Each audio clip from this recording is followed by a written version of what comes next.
Hello listeners, and welcome to the Montel Weekly Podcast, where we bring you the latest news, issues and changes happening in the energy sector. Today, we're wrapping up 2024 with a deep dive into the year's biggest stories. Plus, we'll take a peek into what 2025 might have in store for global energy markets. Joining me are Montel's top journalists from Italy, Germany, the UK and Norway. Well, listeners, we're recording this just before Christmas. Things may change.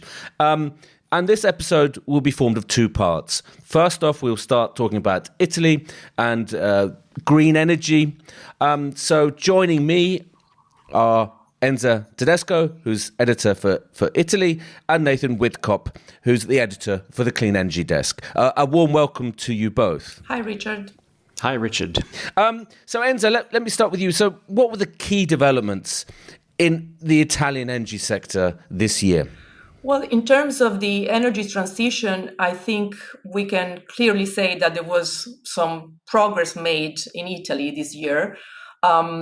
Just based on the figures of new renewable capacity built in 2024, Italy is expected to end the year with 7 gigawatt of new green capacity. And there are even more optimistic estimates from the TSO, from Terna, that could reach even 7.5 gigawatt. And that would be a 25% increase compared to the previous year, where we saw 6 gigawatt. But if you compare it even further back, compared to 2022, we had 3 gigawatt of new capacity. And the years before, 10 years in a row, we had no more than 1 gigawatt built every year. So that growth obviously looks very promising, especially if Italy manages to keep up that pace. But that said, a lot of hurdles are still ahead, and that's tied to bureaucracy, to new regulation, and also the lack of supporting regulation, and the need for a faster expansion and modernization of the power grid. So advancements are tangible, but sure, there's still much more improvement for Italy. So quite good progress so far, but could do better was maybe absolutely. It would be an assessment there. And so, well, what about in gas? How's Italy doing, sort of weaning itself off Russian gas? Well, that's still a big problem because Italy is still very much highly dependent on gas in general. And in fact, a lot of the investments have been focusing on gas, in increasing other flows from other suppliers, since the Russian war in Ukraine has basically erased Italy's main gas supplier, which was Russia, and accounted for 40% of the imports. But they've been investing even more in gas. They've increased flows from Algeria, from Azerbaijan, even from the north, from Norway. But and they have doubled basically LNG imports. So this dependency on gas for power generation has obviously extended the role of gas as a transitional fuel in Italy, and that probably is slowing down also a full shift towards renewables. And Nathan, let's talk more generally about the energy transition in Europe. What in your view are the key developments, or were the key developments in 2024? I think one of the standout features was the impact of the massive growth of solar of recent years. So this year has seen a bit of a slowdown in the pace of growth in solar, but in the years leading up to this year, we were averaging growth rates in excess of 40%. And so this year started to see that really impact power markets, because we have enormous volumes of solar capacity all of a sudden. And for example, you saw in Spain for the first time negative prices emerge. And I think in the last 2 years alone in Europe, the sum of negatively priced hours in Europe has climbed tenfold. So that is producing a lot more volatility. We have far more hours in the year that are so low that no technology can refinance itself. But then we have hours when the sun is not available, when power prices need to surge to levels that will incentivize the gas plants to come online that can meet demand. And I suppose this combination of extreme volatility, the very low prices that we see reflects, in a sense, an inflexibility in the market to accommodate the volumes of solar coming into the system. So that's something that we've seen in the electricity market, and that's also it's part of the reason why the volume of solar investments has really slowed down this year, because if the hours in which you're going to earn money are priced at or around zero for much of the year, then there's no real interest to build more. You're only cutting further into your own flesh. And this is often referred to as the cannibalization effect. Having said that, it's also spurred, in a sense, another interesting development this year, which is the massive explosion and interest in batteries. So, I think this year we reported in October, my colleagues on the Germany desk reported, I believe the grid operators in Germany had tallied a massive 161 gigawatts of applications to connect batteries to the grid. So, you put that in comparison to, that's grid scale batteries.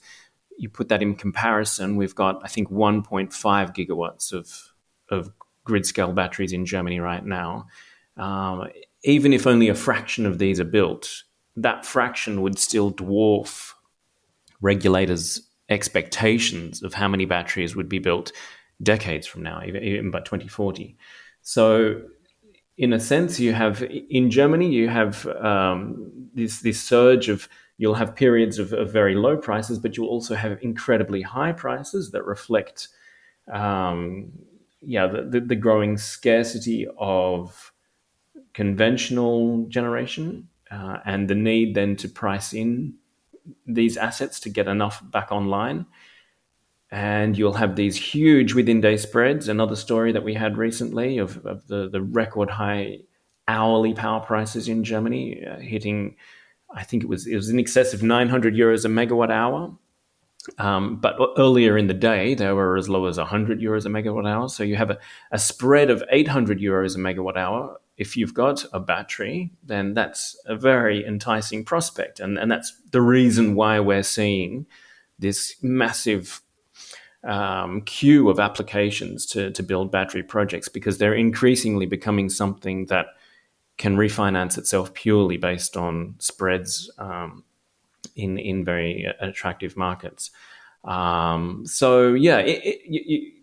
In a way, you're getting this volatility, but the volatility, especially the higher prices that are happening as we lose conventional generation assets, is incentivizing the solutions, not the silver bullets. Batteries are no silver bullet, but they are part of the solution for evening out this volatility. So I think that's one of the major developments, or two of, we could say, interrelated major developments of 2024. Lots of opportunities there for some, and I think the key words to summarize would be, curtailments of solar production, congestion, cannibalization, and negative prices. But let's look ahead now. Get out the crystal ball, Enza. I mean, what do you expect to happen in Italy, or what are the key issues in 2025? What must Italy do to move on with its energy transition? Well, that's difficult to predict, obviously, but what I would expect is that the ongoing geopolitical tensions will continue to consolidate Italy's reliance on gas. The government has also labeled a couple of old projects for LNG terminal in the southern regions in the provinces of Gioia Tauro and Porto Empedocle as strategic projects to ensure the security of supply. That means probably that Italy will continue to have new investments in LNG and gas, have a rate of redundancy very high, and where some of these infrastructure may even be underutilized. And that will obviously delay the phase out of gas. The problem here is also that Italy, being so reliant on gas, also means having higher power prices. Italy is probably one of the European countries with the highest power price, probably second or the same level as the UK. And that jeopardizes the industrial production and risks competitiveness of the industry. And so the industry also faces a dilemma. Should they prioritize sustainability or focus on their own survival to maintain competitiveness? So that we have to keep in mind that the industry is still recovering from the 2022 energy price crisis. And so having to invest in the energy transition could be also tricky. And that could also be a risk of delaying the country's clean energy targets. Like Nathan said, there's been already a slowdown in solar developments, and I think the European Solar Association was estimating that the renewable growth in the solar specifically sector may drop to single-digit rates, and that compared to a growth of 40% every year in previous years. So obviously, there's going to be a big difference. And in Italy, particularly, we're also going to be seeing more debates, political debates, I would say, more at the political level about nuclear power. That's likely to intensify, although its revival seems still very distant, but it's there. It hasn't trickled down to the public opinion yet, but it's definitely something that we're going to hear more about. That said, I know that it sounds all very pessimistic and everything, but for Italy, it's always a mystery how, but somehow, even with all the uncertainties, things eventually find a way to fall into place. Absolutely. And I think it's also worth mentioning, Enza, that, amidst the political chaos to the north of Italy, certainly France and Germany, Italy's a model of stable government. And who would have thought that a few years ago? Yeah.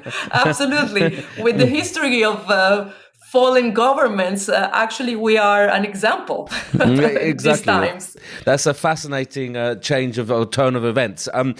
Nathan, what do you see as the key drivers or the key developments, issues even for 2025 in clean energy?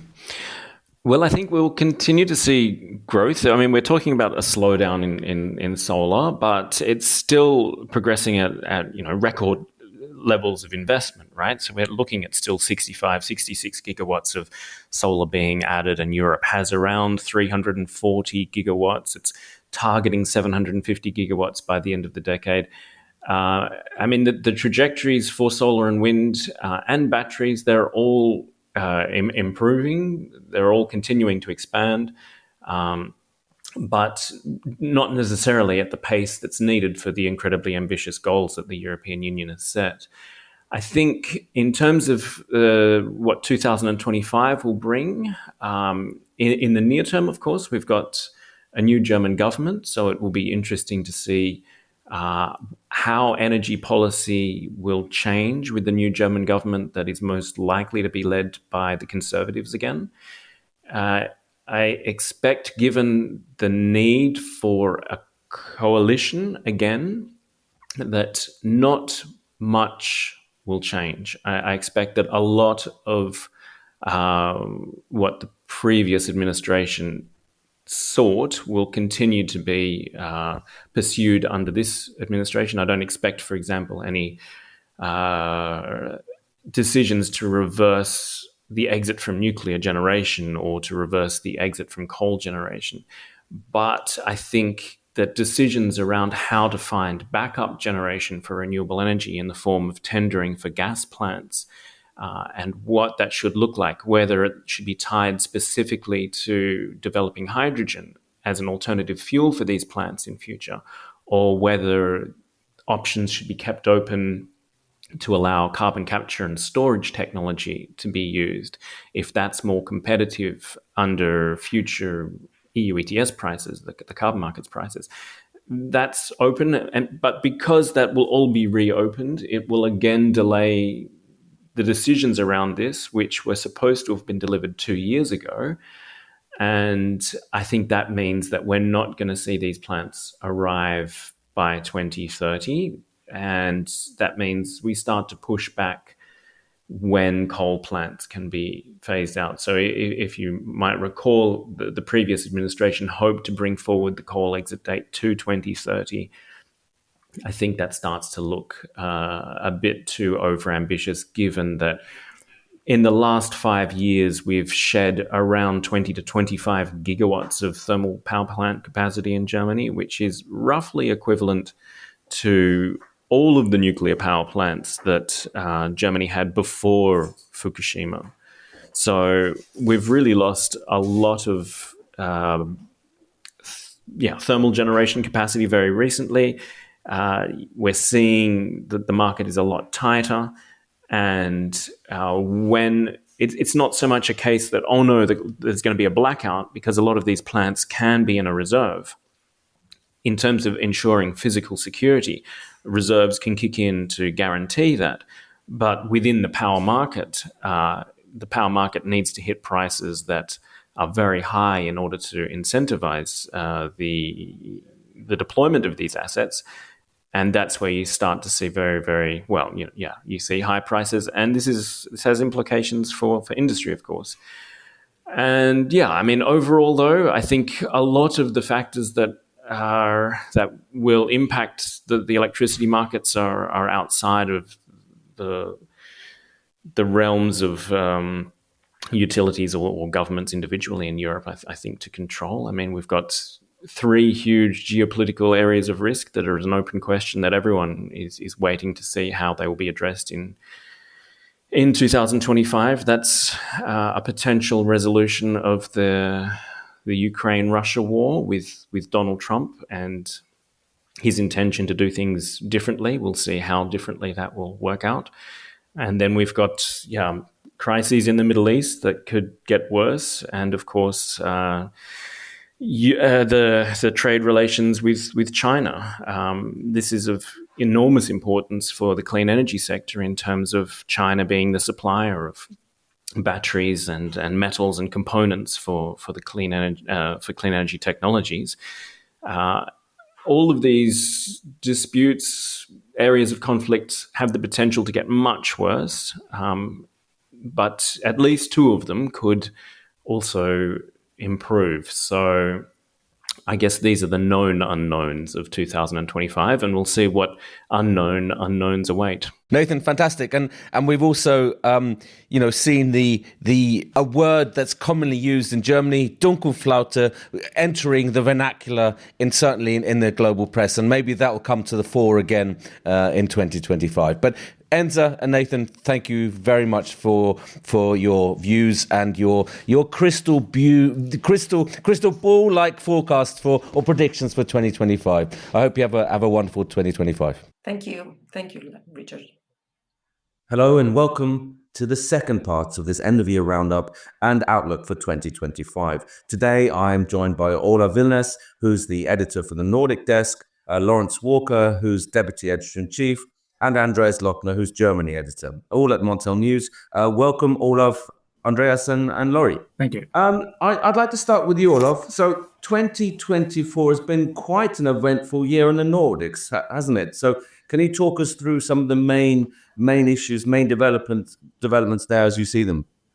I think one of the most remarkable events is the volatility, the price volatility. You see in this feature of negative prices just increasing in scope. I think we had a big record last year when it came to negative prices. That will be beaten this year, led the way by countries in Finland and the northern bidding zones in Sweden, because they sometimes have a huge surplus when it's very windy. And that creates this situation. But then you also have periods of very high prices when there is a lack of wind and solar, not least in Germany, like you saw now recently, only last week, when there's low renewables output in both continental Europe and in Scandinavia at the same time, and you get very high prices because you have less capacity available on those days. So very volatile. I think that's been a big issue. And I think that also this average prices are also continuing down. It's the lowest prices probably next year since 2021. And you can see that a little bit also on the investments, that it is becoming more difficult to find economy in new production capacity. These are wholesale electricity prices all over. Wholesale electricity prices, that's right. So even if there's a lot of fuss sometimes about the price spikes that you've seen when they happen, you also see that long term now the price predictions are a bit lower than they were maybe 1 or 2 years ago if you look into the future. And there are several reasons for that. One of the reasons is probably the lack of growth in consumption that's been slowing down. You've seen quite a lot of industrial projects being delayed, not least related to hydrogen production, also battery manufacturing production. And these things are sort of decreasing the growth forecast for power demand, which again hits the price expectations. And again, in the next round, probably makes less investments in renewables. Absolutely. So I think this kind of gets forgotten, doesn't it, Olav, that actually average wholesale prices are lower than they were 4 years ago, sort of during obviously just before the energy price crisis. And then you have this sort of knee-jerk reaction from politicians, from mass media, certainly Norway. And there's even talk about sort of cancelling cables or not renewing cables. That's been quite big in the news in Norway, hasn't it? It's been a big discussion in Norway and also partly in Sweden. And it's all about this issue that you also have internal bidding zones in countries like Norway and Sweden, and you see this feeling of probably unfairness within people from the southern parts of these two countries who have higher prices than consumers in the north. And then it's easy to blame the power cables that gives a lot of exports to Germany, to the Netherlands, to the UK, and they have, particularly in the Norwegian debate, there were two new big cables coming online in just a few years ago towards the UK and Germany, and they've been blamed for the high prices you've seen since then, which of course also have come together with the energy crisis. But so there is a debate about this. There are two old cables going from Norway to Denmark as well now, so there is actually growing political opposition against renewing them when they reach the end of their age limit later this decade. And I think what seems to be forgotten here as well is that they are protecting Norway and the Nordics really in the times when there's a very dry year, because they're very hydro dependent, and when there's very little water in the reservoirs, Norway and others in the region are very much dependent on imports. It's definitely, when you have a hydropower a system based on hydropower, you need imports when it's dry, but you also will see a lot of exports when it's a lot of rain. And this year we have the situation with very high reservoir levels coming into the winter. And then you will naturally see a lot of exports on these cables, which will lift the price compared to a scenario where all this power was locked into the Norwegian or Swedish system. That's part of what you see in northern bidding zones, where you have actually lack of transmission capacity through the countries, locking power into these zones and then give lower area prices there.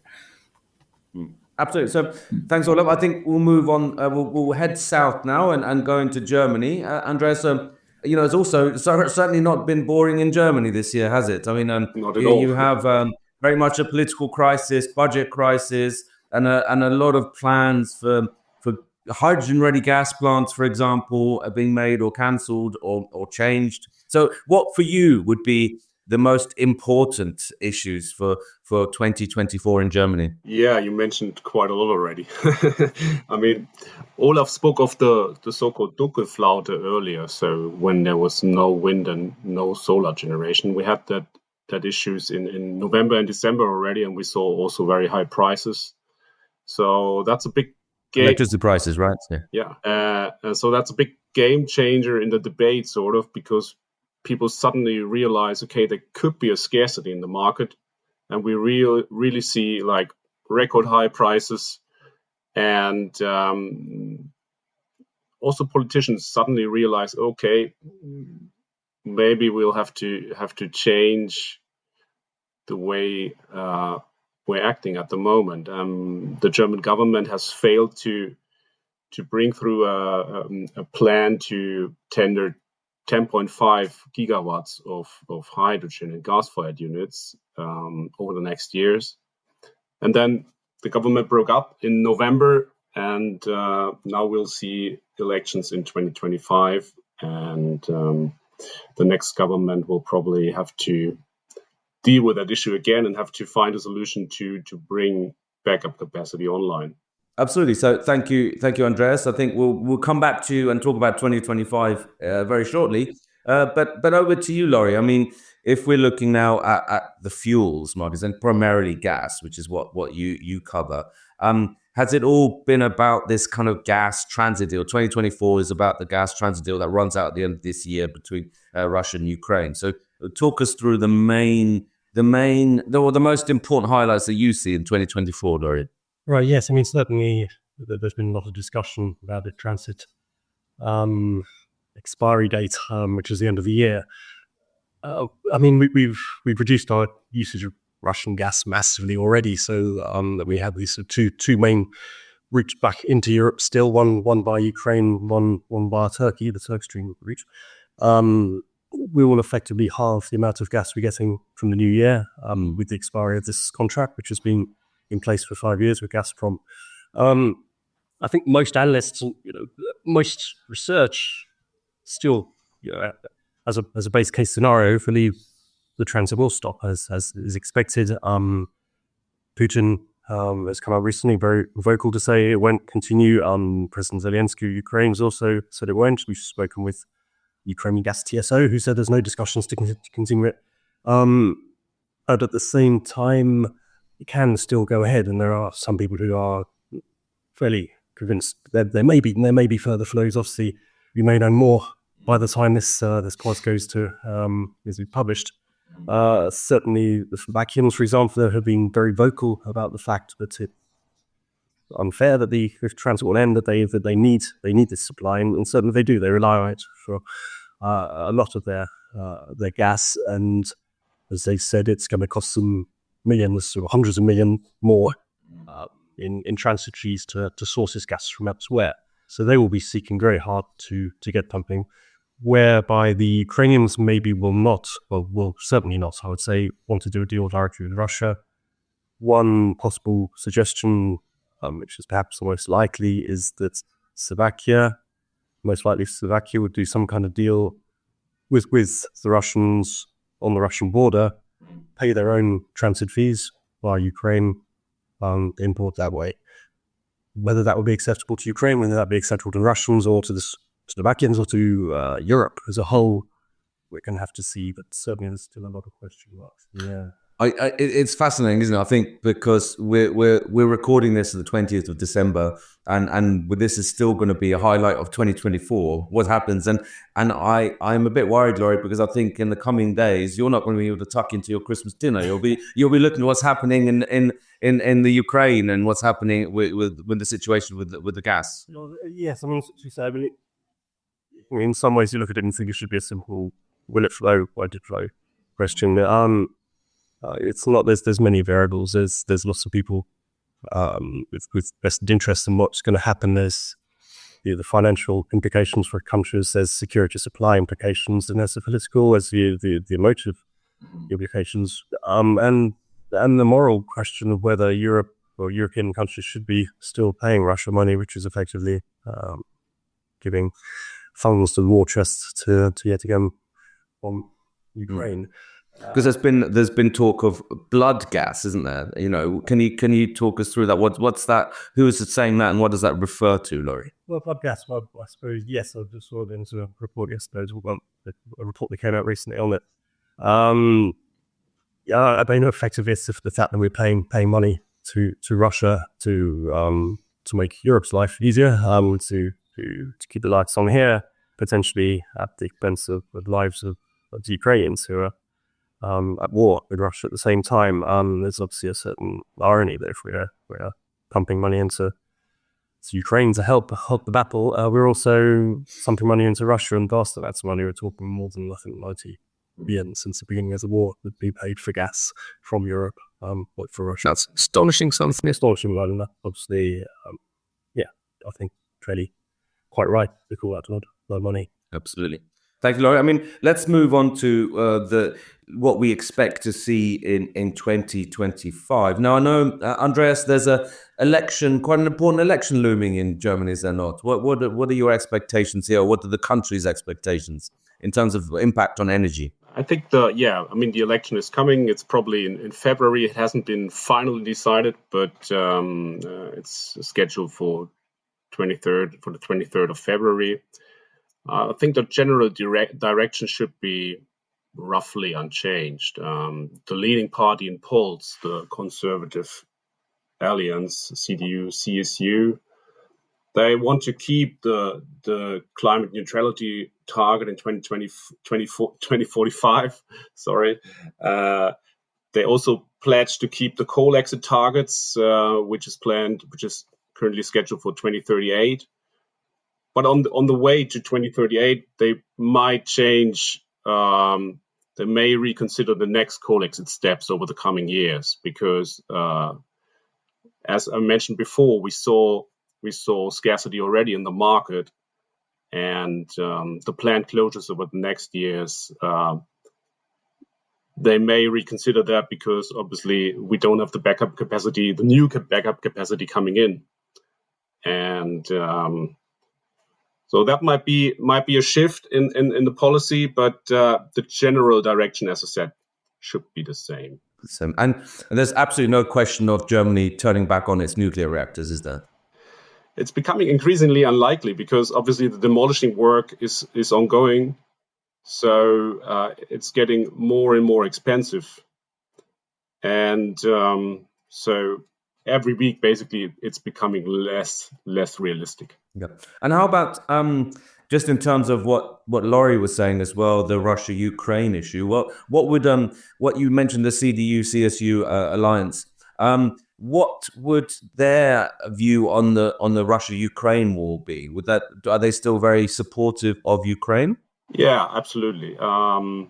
They're pro Ukraine. There are other forces in German politics, obviously, that are pro-Russian, but they, as far as we can see from here, won't be part of the next government. Thank you very much, Andreas. We'll wait with bated breath to see what happens in February in the German elections. But there's also another election happening in Norway, is there not, Olav? But that's maybe a little bit further down the line, towards the latter half of 2025. But what are the other issues that you expect coming to the forefront in Norway and the Nordic region next year or 2025?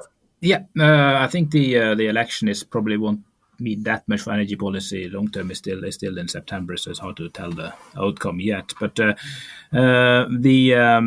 when it comes to quite a lot of interest going in Sweden regarding these nuclear plants there, actually, because they have a pro-nuclear government that took office in 2022. They have been trying to get 2 new reactors up by 2035, and will present a final proposal for how to help financing these new reactors maybe in Q1, Q2.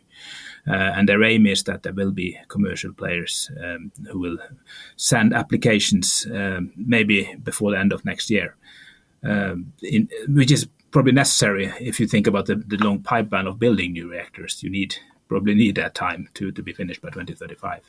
So that's a key issue to improve the supply side. I think this government in Sweden has also been criticized for stopping a lot of offshore wind projects. So it's interesting to see how they prioritize nuclear over wind, since they have complained about the volatility of the power market. So that's a major interesting topic, as well as the whether the Denmark succeeds in bringing on new capacity. They failed to attract any bids in their latest auction for 3 gigawatts, and there will be another one early next year for another 3 gigawatts. So it's interesting to see if they maybe turn back to subsidies to get things going. Yeah. So what was the reason for that, Olav? I mean, why did they not receive any bids? I mean, was it just because the price is too low? Yeah, I think the combination of the fact that they have had a few successful ones where they have actually, companies like RWE have paid money to build out offshore wind in Denmark. Now they won't do that anymore because they see that their revenues are falling. Costs are increasing, power prices are relatively low. So what they now need probably is some kind of incentive scheme, CFDs, guarantee a minimum price. Maybe go back there to get something done, like they did in the UK with an auction earlier this year. Because this is the flip side of negative prices or the very low prices that, people are quite reluctant to invest in that kind of capacity that's going to maybe even lower prices, I think.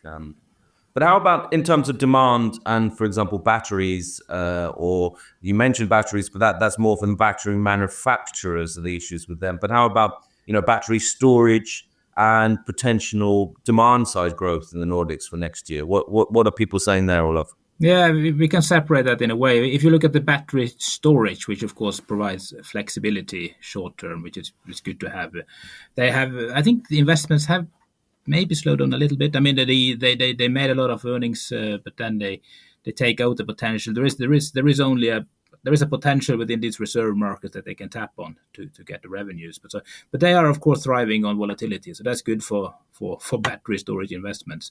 If you look at battery manufacturing, then we're talking more about the big industrial things that could have a lot of workplaces. You could drive a lot of power demand. And that is, of course, going very bad now with Northvolt seeking bankruptcy protection, Freyr in Norway moving their projects to the US, and others, large industrial projects also being a bit delayed. So I think that's probably, as I mentioned earlier, a reason why power demand is not coming as quickly. And people are concerned about the pace of the green transition in general. Excellent, thank you. Laurie, now let's focus on primarily the gas market in 2025. We've been focusing very much on the coming days and the coming weeks in terms of the gas transit deal, what happens there. What happens beyond there? I mean, are we still, Russia obviously is not going to it doesn't have a Christmas holiday when we have a Christmas holiday.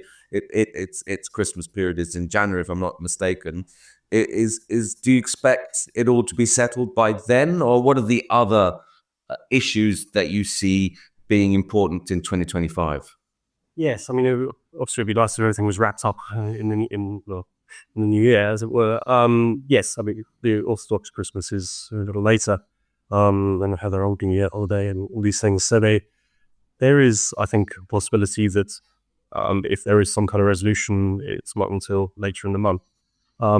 This is obviously going to coincide also with the return of Trump in the US, so that's to the gas market.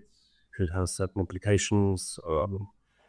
Obviously, he promised to end the war in Ukraine within 24 hours. So if that happened, ramifications would be huge. Obviously, there'd be potential to open the doors again to Russian gas, possibly if that was palatable, if it was needed.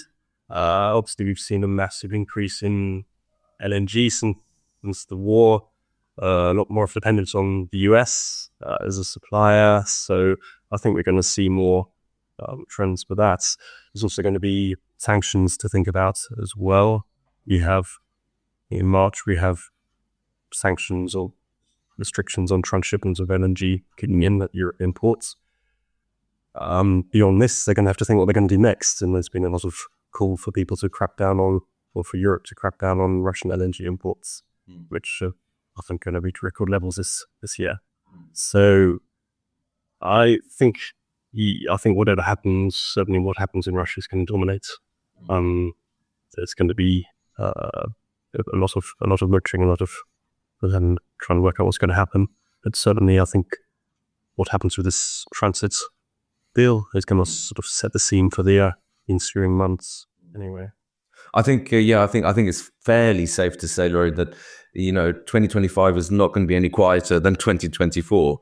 doesn't look as though we know. No. And I mean, we haven't even touched on the Middle East or other areas. So there are gases, especially with the level of LNG we're consuming now in Europe. We're very much part of a global market. So what happens somewhere is going to have an effect here too. I think we're actually very lucky to have you guys covering this and keeping your eyes on it, and you can cover it and read. I mean, listeners, you can read all about the latest developments on Montel News. But Andreas, Olav, and Laurie, thank you very much for your views and your crystal ball predictions. I wish you all the best for 2025.